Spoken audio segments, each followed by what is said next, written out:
I want to begin with stating what I've already stated in the past. We have a problem with our Australian universities here.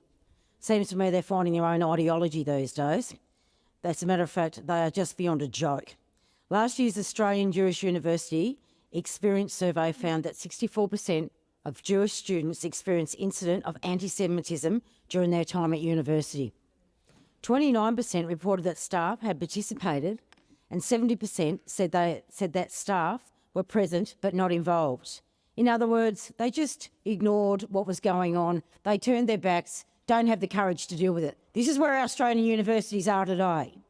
This is where they're at. 61% of those students said that they didn't make a complaint because they didn't think it would make a difference. Nearly half of them said they didn't make a complaint because their university wouldn't take it seriously. I've spoken to Jewish academics and students who have told me they feel intimidated and afraid.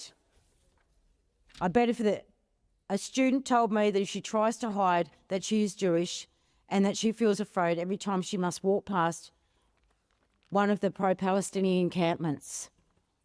In March this year, 2 Israeli academics who Sydney University had invited to speak on campus had to be locked in a room with anti-Israel activists screaming at them for more than an hour while the university security people were instructed to stand by and do nothing.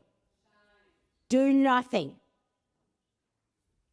Also in March, Macquarie University academic Randa Abdel Fattah said in March that Zionists had no right to cultural safety and helped to spread a leak of the private details of hundreds of Jewish artists.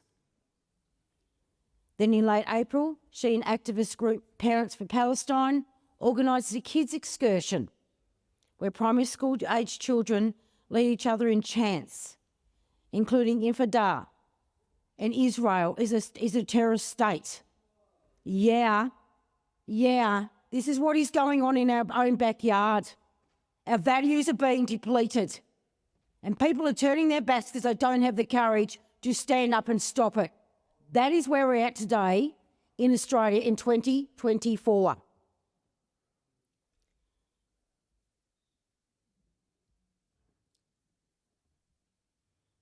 This was at the University of Sydney's pro-Palestinian encampment.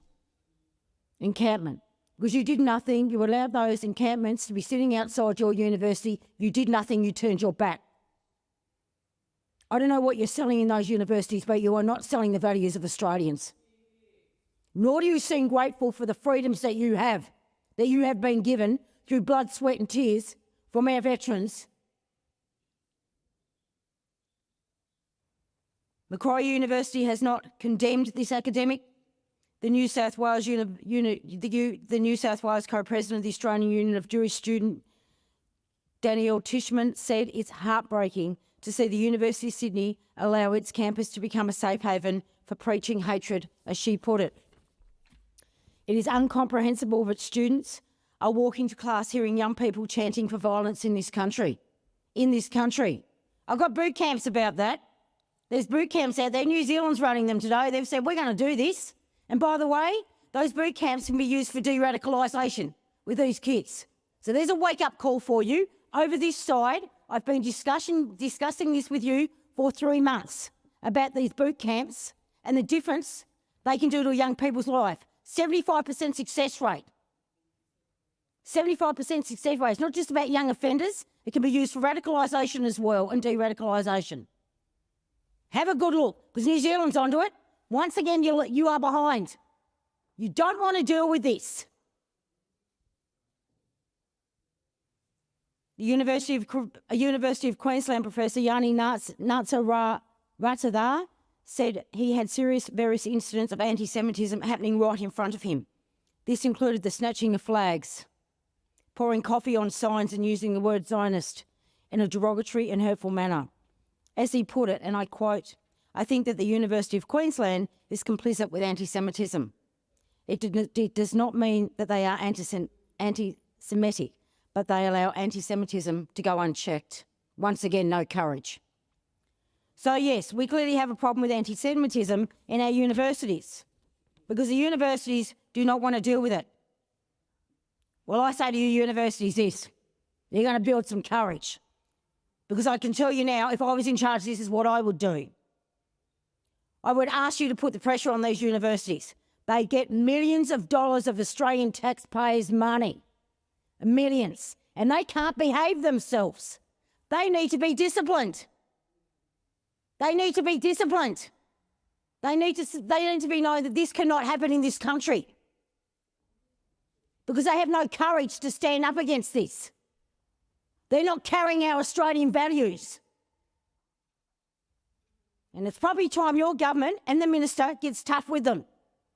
I was suggesting holding up their funding, their grants, until they can start coming into line with Australian values. Leading by example, teaching our kids what our values are in this country.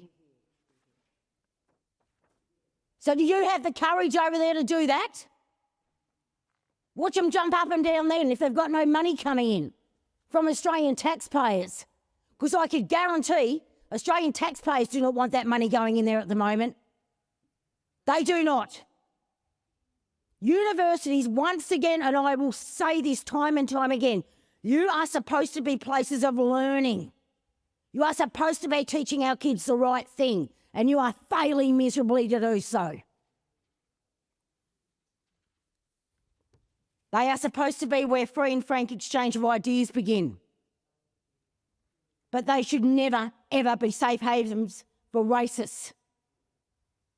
And that's exactly what you are doing. You are making your universities safe havens for racists. My goodness. So yes, we do need a commission of inquiry into anti-Semitism at Australian universities. And I'll tell you what, I wholeheartedly support this bill.